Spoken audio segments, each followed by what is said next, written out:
आज महाराष्ट्र अशा एका टप्प्यावर उभा आहे ज्याची कुणीही कल्पना करू शकत नाही. उपमुख्यमंत्री अजित पवार यांच्या अचानक जाण्यानंतर केवळ एक पद रिक्त झालेलं नाही, तर राष्ट्रवादी काँग्रेसच्या अस्तित्वावर, नेतृत्वावर आणि भवितव्यावरच प्रश्नचिन्ह उभं राहिले. अजित पवार म्हणजे केवळ एक नाव नव्हतं, तर एक स्वतंत्र सत्ता केंद्र होतं.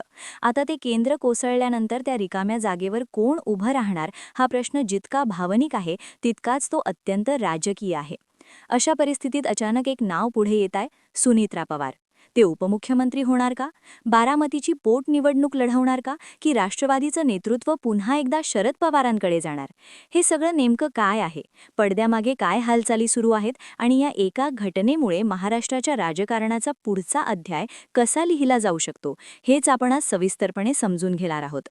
पवार यांच्या निधनानंतर राष्ट्रवादी काँग्रेसमध्ये जी पोकळी निर्माण झाली आहे, ती केवळ भावनिक नाही, तर ती पूर्णपणे राजकीय. कारण अजित पवार हे गेल्या काही वर्षात राष्ट्रवादीचा चेहरा, रणनीतिकार आणि सत्ता व्यवस्थापक बनले होते.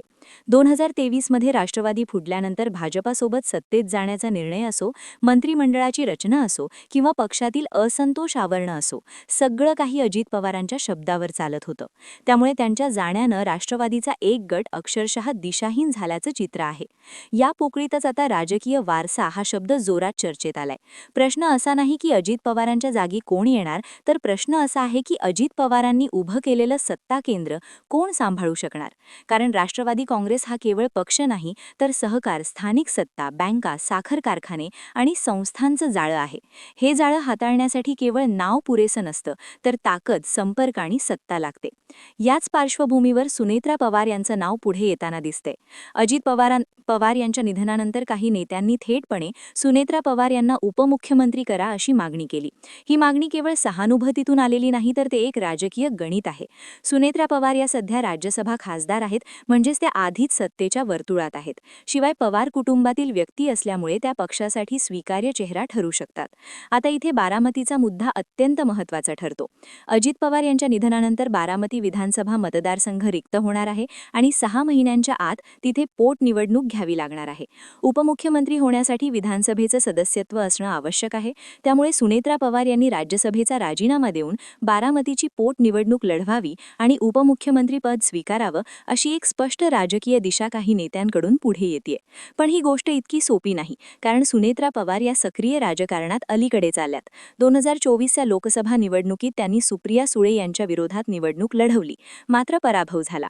त्यामुळे जनाधार, संघटनात्मक अनुभव आणि प्रशासनाचा अनुभव या सगळ्या बाबतीत त्यांना अजून खूप अंतर गाठायचंय.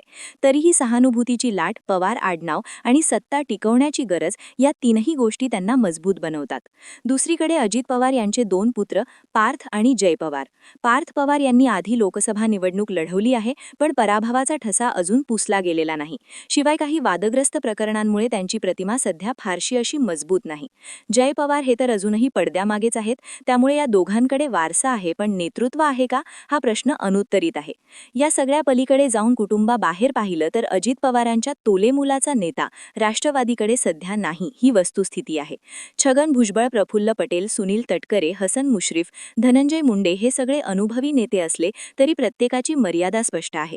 कोणी राज्य पातळीवर प्रभावी नाही, कोणी संघटना चालवू शकत नाही, तर कोणी प्रतिमेच्या संकटात अडकलेला आहे. याच दरम्यान दोन्ही राष्ट्रवादी काँग्रेस एकत्र येतील का, हा प्रश्न अधिक गंभीर म्हणतो. अजित पवार हे स्वतः या एकीकरणासाठी आग्रही होते अशी माहिती पुढे आली आहे. पण आता अजित पवार नसतानाही एकीकरणाची प्रक्रिया पुढे जाईल का? कारण शरद पवार सत्तेबाहेर आहेत, तर अजित पवारांसोबत गेलेले नेते सत्तेत आहेत. सत्तेतून बाहेर पडण्याची तयारी फार थोडेच नेते दाखवतील, हे वास्तव आहे आणि इथेच भाजपाचा प्रवेश होतो. अजित पवारांच्या जाण्यानंतर राष्ट्रवादीच्या पुढच्या नेतृत्वावर भाजपाचा प्रभाव राहील, हे जवळपास निश्चित मानलं जाते. कारण सत्ता, तपास यंत्रणा आणि राजकीय स्थैर्य या सगळ्याच्या किल्ल्या सध्या भाजपाकडे आहेत. भाजपाला जो नेता सोयीचा वाटेल, जो निर्णय त्यांच्या राजकारणाला पूरक ठरेल, त्यालाच अप्रत्यक्ष पाठिंबा दिला जाईल, अशी चर्चा राजकीय वर्तुळात रंगतीये.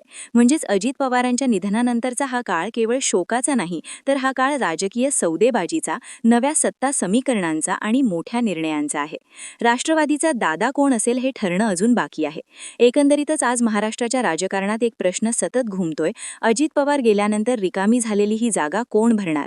सुनेत्रा पवार सहानुभूती आणि वारशाच्या जोरावर पुढे येणार का? की राष्ट्रवादी पुन्हा एकदा शरद पवारांच्या छायेत जाणार? की मग भाजपच राष्ट्रवादीचं भवितव्य ठरवणार? या सगळ्याची उत्तरं आज नाही पण लवकरच मिळणार आहेत आणि इथून पुढचा प्रत्येक निर्णय इतिहास घडवणारा ठरू शकतो. तुमच्या मते अजित पवारांनंतर राष्ट्रवादी काँग्रेसचा खरा वारसदार कोण असावं? कमेंटमध्ये नक्की सांगा. बाकी राजकारणाच्या आखाड्यात आपली नजर कायम असणारच आहे. तेव्हा कुठेही जाऊ नका. पाहत रहा, सबस्क्राईब करा पुढचा विचार चॅनलला. धन्यवाद.